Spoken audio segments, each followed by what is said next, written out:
Hey guys, good morning and welcome to Rhythm Radio, where I share each week rhythms that help you crush your goals without crushing your soul. And today we are only streaming live in the Rhythm and Radiance Facebook group for multiple reasons. You may also notice, oh, it says my computer is going to restart in 54 seconds to install updates.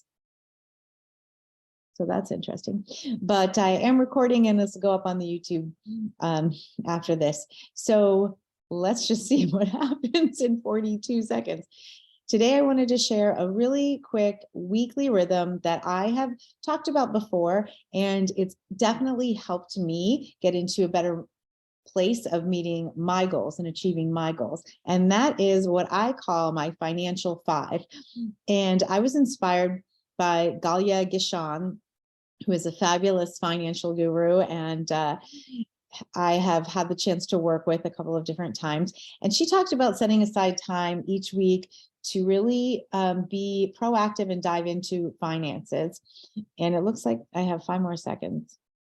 Let's see what happens in 2 seconds, and then I'll start over. We're just going to keep going. It gave me the little message, and I just said, disregard. Anyway, I got this idea from Galia, and she actually, I made it into 5 minutes because you got to start somewhere, right? And it wasn't something I was in the practice of doing, but you could make it however much time is needed for you. Maybe it's 10 minutes.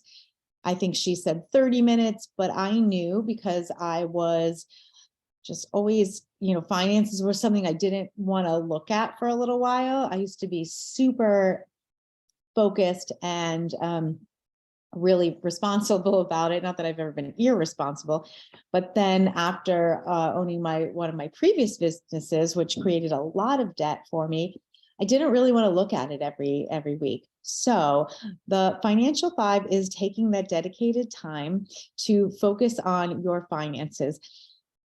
I give it 5 minutes. Usually I end up taking 10 or 15, but if you start out with a bite-sized goal, and this is what you hear me talk about all the time, if you start out with something small, then that's achievable and doable and practical, and you will be more likely to stick to it.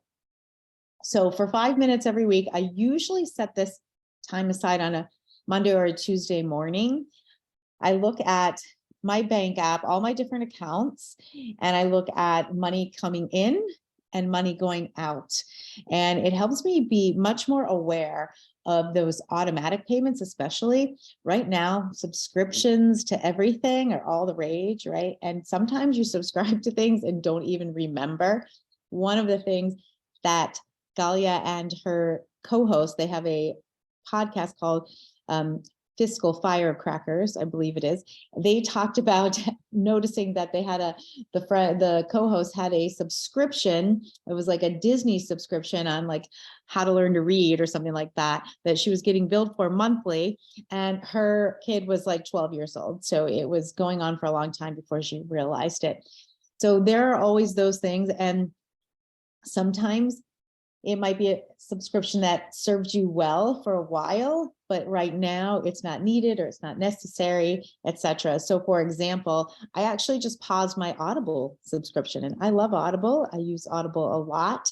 However, I had a whole stack of Audible downloads that I had not yet gotten to. Now, I will resume it eventually, but I wanted to give myself a little bit of time to work through the backlog, and I was still getting charged for it every month. So look at your deposits, look at what's coming in, what's coming out. And I love to look at what's coming in because I just signed a new client recently, and the first payment came, and it was like a little way to celebrate.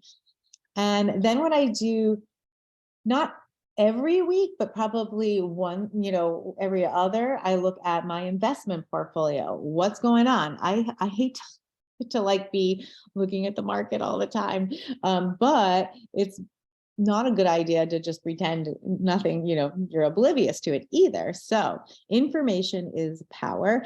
So now I do check the investments every week or two to see what's happening there.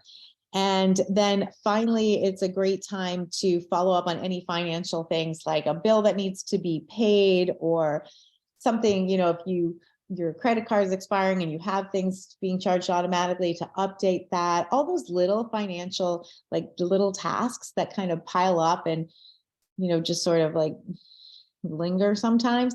Good time to do that. What Galia also recommends is that taking that time to kind of learn more about your finance, learn more about the world of finances, which is not exactly a world that I dive into and dig deep on. So what I do now is I have been listening to her podcast, The Fiscal Firecrackers, and that does take longer than the 5 minutes, but I devote 5 minutes to just checking all my numbers so that I'm on top of it. And then I will play the podcast later that day in my car or whenever that week that I can have a chance to listen to it, usually when I'm driving. So Financial Five, it's a simple, quick, easy way to create a rhythm. So when you're in the rhythm, doing it every week, and I put it on my calendar, I love time blocking.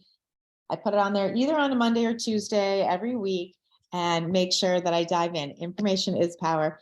And a lot of the rhythms that I talk about are so small and simple, but cumulatively, they can help transform you from where you are to where you want to go with a lot more ease. And that's what I'm looking for. So have a great day. And if you have a tip of a weekly rhythm that really helps you, I would love to hear it. Drop it in the chat. Or if you have something else that you do regularly in terms of your financial life, I'd like to hear it. And as we start to wrap up February, we'll be getting into a new theme next month, not weekly rhythms, maybe monthly. I'm not sure yet. Have a great day.